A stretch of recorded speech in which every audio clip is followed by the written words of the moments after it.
Hi, I'm Mark Goldby, and my career in manufacturing spanned over 30 years. Originally as a youngster working for Siemens, and then latterly I bought the organisation from Siemens to create a standalone private business. That business went on to have quite a bit of success, and subsequently I was able to sell that to the management team. As a result of that, I've been able to spend a lot of time giving back to the sector that gave me so many enjoyable years in my career. And I do this in a number of ways. I'm the chair of the East Midlands Manufacturing Network, which is a peer-to-peer group specifically for SME manufacturers around the East Midlands.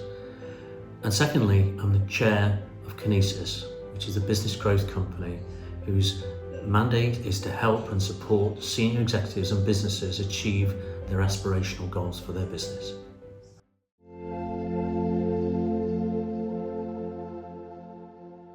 It's always a difficult question to answer in terms of what strives you for success, but I believe just quite simply that you should strive to be the best person you can be in your private life and in your business life. And I think this value stays with me because of my upbringing. I was born and raised very luckily on a farm, and a farmer's day is never done, and the work is endless and changes every day. And what you learn from a very early age is the job needs to get done. So you find a way to do it. And I think those values have stood with me through my working career. So I always make sure that I try to be the best person I can possibly be.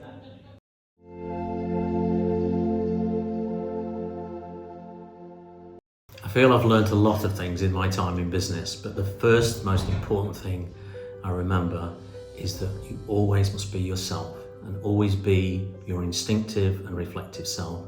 Don't believe that you should be anything that other people want you to be, only what you are.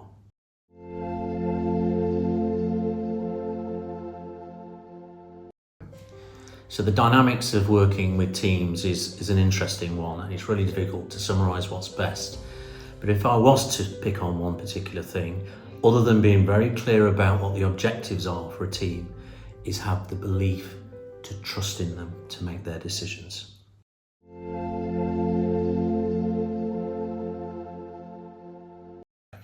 If you'd have asked me this question 20 years ago, there would have been one simple answer, and that wasn't because I was 20 years more junior than I am today.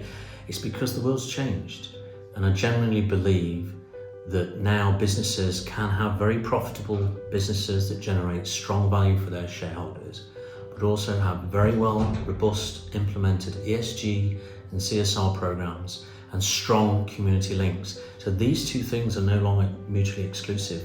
They're actually very, very complementary to each other for successful businesses.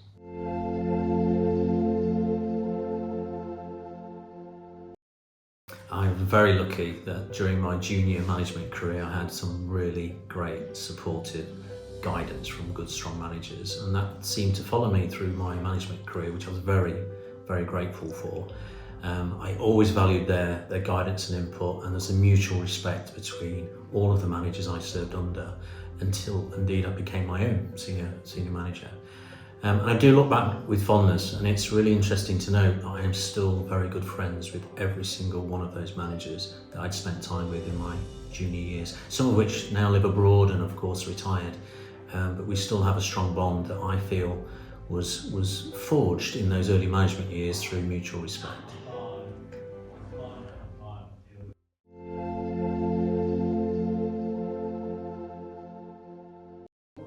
I've always felt succession planning is such an important issue.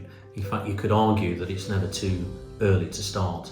Even in your first day in your role, you should be thinking about what that means to you and where's your next move coming.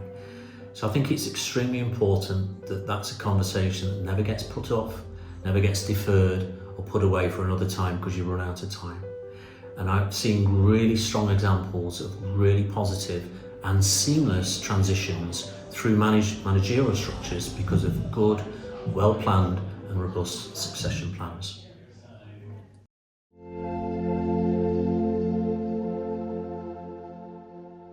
Leadership is all about leading people. Whether those people are in your organisation or in the links you have with your local communities is irrelevant. It's all about providing direction And any business has the vision to collaborate and understand the value of their local communities will undoubtedly bring positivity, not just to that community, but to their business employment community as well.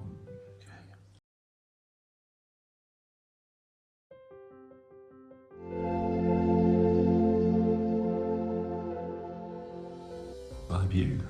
What 3 adjectives would friends use to describe me? Yeah. Well, I do know this already, and they think I'm mad, crazy, and stupid. And that's normally because I'm up to something most days, most weekends in terms of activities. My favourite of which is the Ironman triathlons, which can take an inordinate amount of time to train for and prepare for, but I just find them the most exhilarating experience to be part of. And I suppose, like in business, it's also about just planning and setting ahead the goals for yourself, and then the achievement of those goals is so much more rewarding when you get there.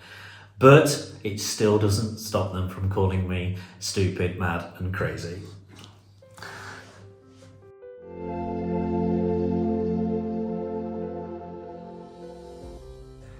Am I romantic? Yeah. Well, I can tell you that I've been married for 31 years, very happily married, and I can also tell you, like most relationships, that they need work, and I certainly work hard at our relationship, and I probably should leave it just right there.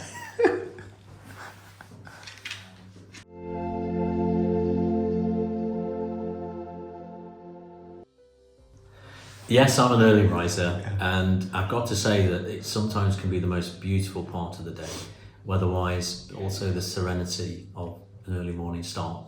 Now, in my younger days when I was working, that normally meant an early start in the office, but now, in my new roles, that it's more a reflective time, and also a time to take in a bit of activity and exercise. So yes, I'm absolutely an early riser and a morning person.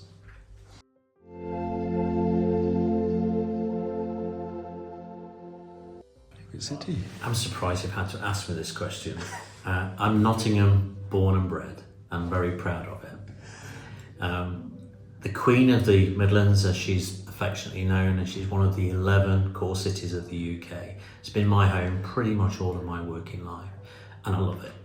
And yes, the vibrancy of the city has always been there, but sadly we've had some times when the investment and the public places haven't been the best that it could have been. But I'm really positive about the future, its potential again, and I'm always very happy and proud to call Nottingham my home.